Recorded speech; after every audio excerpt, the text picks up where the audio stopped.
Former President Donald Trump continues to say he would abandon NATO allies and calls into question whether he would support Ukraine. President Biden says he will announce a new sanctions package tomorrow aimed at holding Russian President Vladimir Putin accountable for the death of opposition leader Alexei Navalny.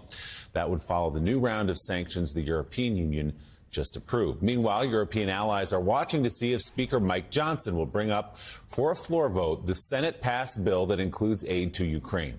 EU members have committed more than $150 billion for Ukraine since the war began, ranging from military assistance to humanitarian support.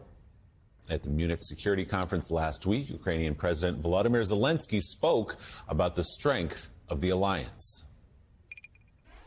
There was a myth that Europe is too weak to defend itself. Instead, Europe has become a global force, overcoming dependencies on Russia. Europe now demonstrates that our community deserves to be called Euro-Atlantic. There are two coasts. Nearly 80 years of preventing a continental war in Europe relied on the strength of the American coast, and now we see that the European coast can also be the force that prevents chaos. Let's bring in ranking member of the House Intelligence Committee, Democratic Congressman Jim Himes of Connecticut. Congressman Himes was in Munich last weekend and met personally with President Zelensky. Congressman, thanks for being with us. What did you hear from President Zelensky about the urgency of this aid package, which, as you know all too well, has been held up in the House of Representatives? Yeah, absolutely. And we heard Zelensky and his people say this is a turning point in the war. If we are cut off from U.S. aid, we will slowly lose this war. And he gave example after example. And, you know, no surprise there. What was a surprise was, and it was honestly very hard, was the juxtaposition of an example of precisely how murderous Vladimir Putin is with his widow, literally 2 hours after she learned that her husband had been killed in an Arctic prison, addressing Munich and then coming to meet with us. I mean, the fortitude was unbelievable, but the demonstration of Putin's murderousness, along with just the sheer hypocrisy of my Republican colleagues who listened to Zelensky and said, oh, we're going to work so hard to get this done. We're going to work so hard to get this done. And then you say to them, well, are you willing to, for example, sign a discharge petition, which is one of the ways we could get Ukraine aid to the floor? And they say, well, that would create all sorts of problems for me in my primary. You know, and then you've got J.D. Vance running around pretending as though, you know, providing aid to Ukraine and sending that signal to Putin and sending that signal to Taiwan, to China, that somehow that is not affordable to the United States. You know, $60 billion being more or less a rounding error in our annual defense bill. It was just, I got to tell you, it was a really hard couple of days. So, Congressman, as you just pointed out in what you just said, Ukraine has its back against the wall right now. This is a really perilous point in terms of Ukraine's survival. Wall Street Journal lead editorial this morning is about the fact that there are $300 billion in Russian reserves being held in Western financial institutions. What about the idea, the concept, the degree of difficulty in seizing those assets and spending that money in Ukraine?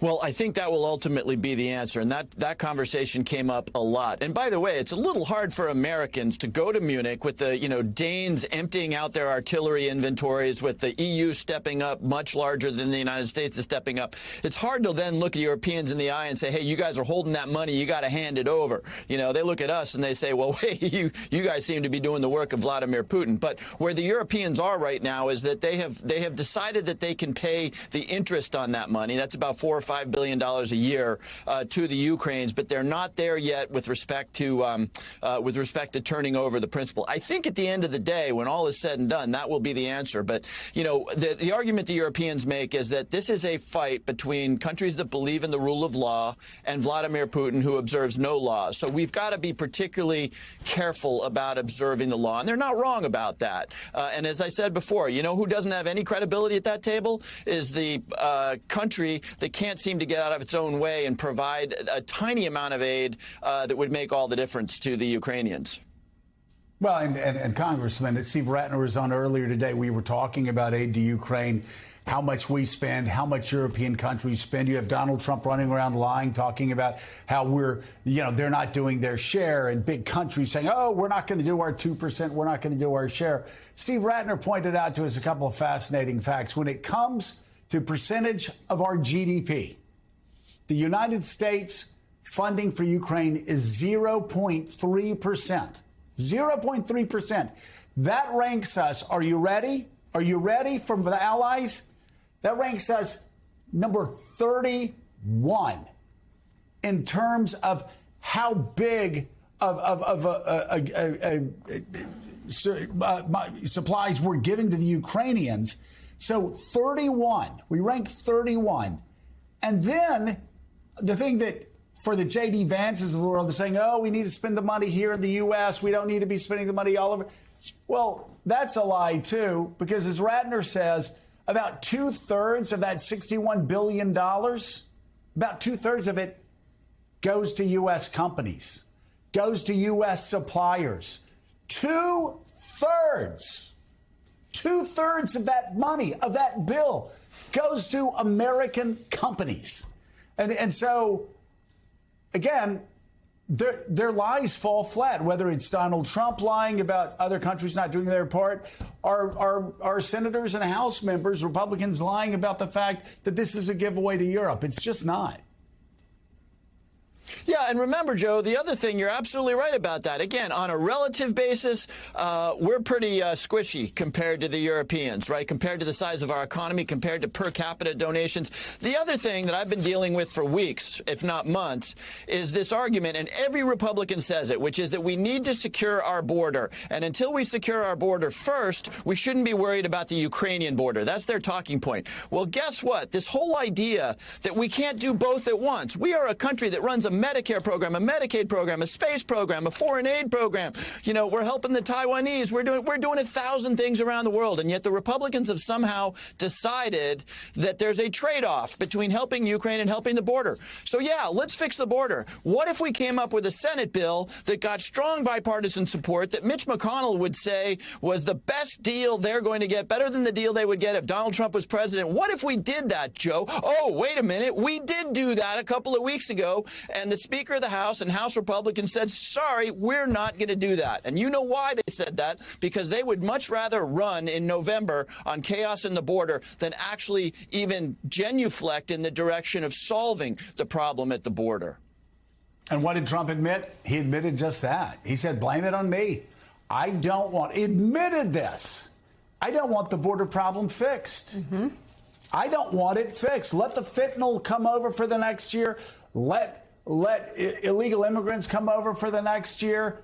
Migrants come over for the next year. Trump said, I don't want it fixed because they may get some credit for it. Yep.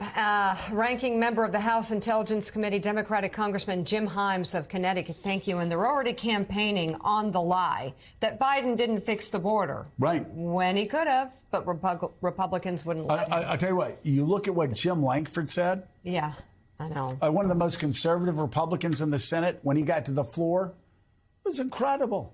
Yeah. He said people told him they were going, that hadn't even read the bill. They said, like, hard right Trump supporters said they were going to try to destroy him if he put this bill on the floor. And he said, they've actually kept true to their word. Mm-hmm. They're trying to destroy me. That's what Jim Lankford said for putting together a bill that Republicans in the Senate call the toughest border security bill ever. They've had two opportunities to be Republicans, and they've passed on them so far.